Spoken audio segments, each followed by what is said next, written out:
melanjutkan gaya kepemimpinan dan dianut oleh Bapak Presiden Soeharto. Sebelumnya, kalian pasti tahu apa itu gaya kepemimpinan. Lebih jelasnya, mari kita simak apa sih kepemimpinan itu. Kepemimpinan itu merupakan proses memengaruh atau memberi contoh oleh pemimpin kepada pengikutnya dalam upaya mencapai tujuan organisasi. Nah, pada kepemimpinan Pak Soeharto, dia menganut gaya kepemimpinan otoriter. Nah, apa sih gaya kepemimpinan otoriter itu? Gaya kepemimpinan otoriter adalah gaya pemimpin yang membesarkan segala keputusan dan kebijakan yang diambil darinya sendiri secara penuh. Segala pembagian tugas dan tanggung jawab dipegang oleh pemimpin otoriter tersebut. Sedangkan para bawahannya hanya melaksanakan tugas yang diberikan. Sebelumnya, kita pasti tahu lah ya, siapa presiden kedua kita, Pak Soeharto. Pak Soeharto terpilih dalam memimpin negara Republik Indonesia selama hampir 7 periode berturut-turut. Kepemimpinan Pak Soeharto membuat Indonesia dijuluki sebagai macan Asia karena pertumbuhan ekonomi yang sangat pesat dan hubungan baik dengan negara-negara di PBB, sehingga membuat Indonesia terangkat dari daftar salah satu negara miskin di dunia menjadi negara berkembang.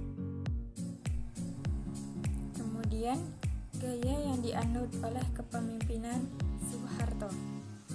Gaya kepemimpinan Presiden Pak Soeharto merupakan gabungan dari gaya kepemimpinan proaktif, ekstraktif, dengan adaptif, antisipatif, yaitu gaya kepemimpinan yang mampu menangkap peluang dari melihat tantangan sebagai sesuatu yang berdampak positif, serta mempunyai visi yang jauh ke depan dan sadar akan perlunya langkah-langkah penyesuaian.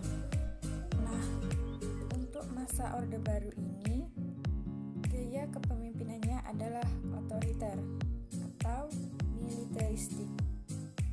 Seorang pemimpin yang otoriter akan memajukan sikap menonjolkan kekuasaannya, antara lain dengan ciri-ciri: 1. Kecenderungan memerlukan para bawahannya sama dengan alat-alat lain dalam organisasi, seperti mesin, dan dengan demikian kurang menghargai harkat dan martabat mereka. 2. Pengutamaan orientasi terhadap orientasi, pelaksanaan dan penyelesaian tugas tanpa mengaitkan pelaksanaan tugas itu dengan kepentingan dan kebutuhan para bawahannya. 3. Pengabaian peranan para bawahan dalam proses pengambilan keputusan. Nah, untuk masa Orde Baru ini, gaya kepemimpinan Presiden Pak Soeharto di sini diukur dari aspek-aspek. 1. Status kepemimpinan dan kekuasaan. 2. Orientasi pada hubungan. 3. Orientasi pada tugas. 4. Cara mempengaruhi orang lain. 5. Kepribadian. Itu kita bahas dari 1 sampai 5 tersebut. Untuk yang pertama, status kepemimpinan dan kekuasaan. Presiden Pak Soeharto digambarkan sebagai seorang kepala negara dibanding sebagai pemimpin organisasi lainnya. Di media, ia hampir tidak pernah ditampilkan sebagai seorang individu atau pribadi.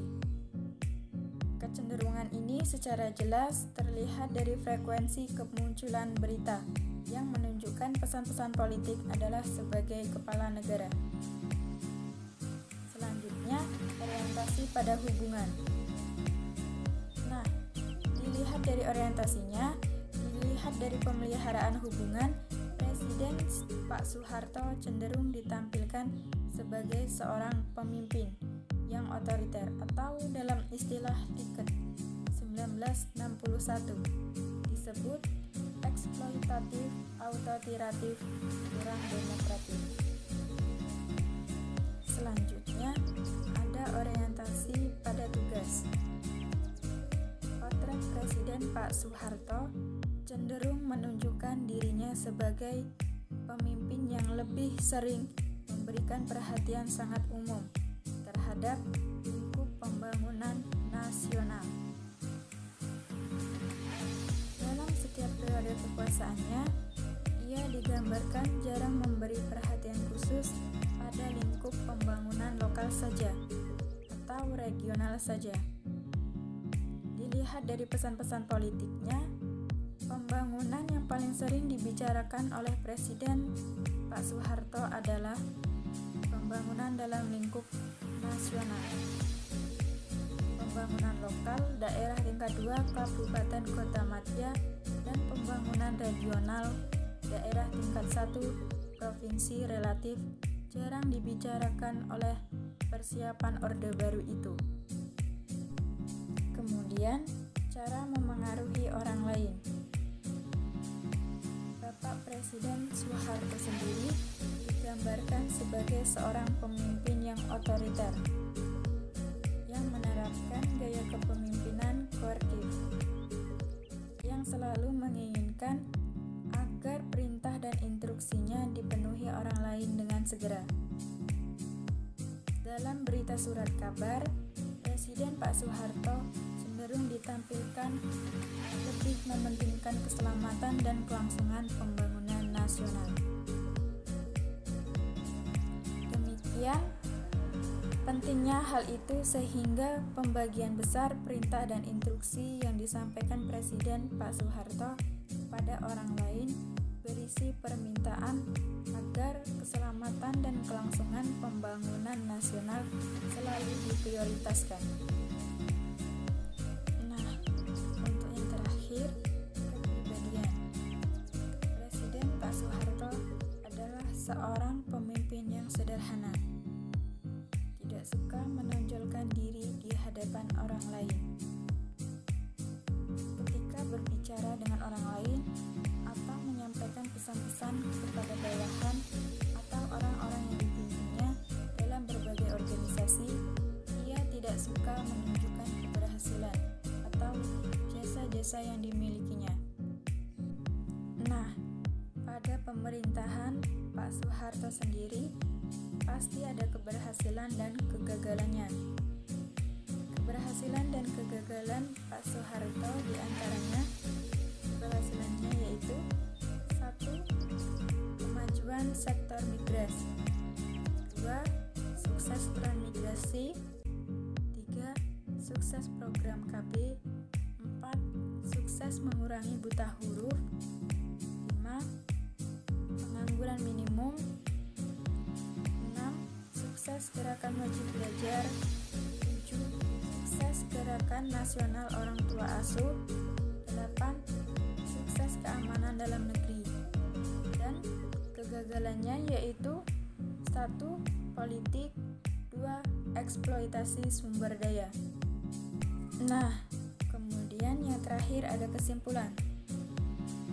Gaya kepemimpinan Pak Soeharto secara umum adalah otoriter, dominan, dan realistis. Dari periode ke periode kekuasaan Presiden Pak Soeharto, digambarkan Pak Soeharto sebagai kepala negara, sebagai pusat kekuasaan politik di Indonesia. Perilaku kepemimpinan Presiden Pak Soeharto ada yang berorientasi pada hubungan, tetapi ada juga yang berorientasi pada tugas. Gaya kepemimpinan Presiden Pak Soeharto yang berorientasi pada hubungan digambarkan sebagai gaya kepemimpinan yang otoriter, kurang demokratis, mengutamakan hubungan dengan para menteri dan pejabat di bawahnya, serta fleksibel, dapat dengan rendah menyesuaikan diri dengan perkembangan situasi dan kondisi.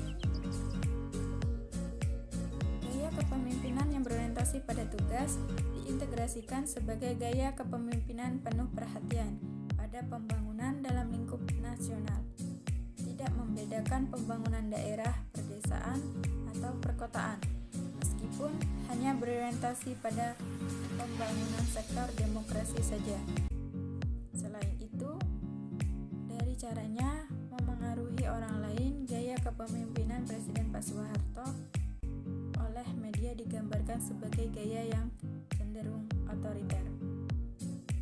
Nah, demikianlah penjelasan dari saya mengenai gaya kepemimpinan Bapak Presiden Soeharto. Dan mohon maaf apabila ada kesalahan baik perkataan maupun perbuatan. Akhir wa kalam, Assalamualaikum warahmatullahi wabarakatuh.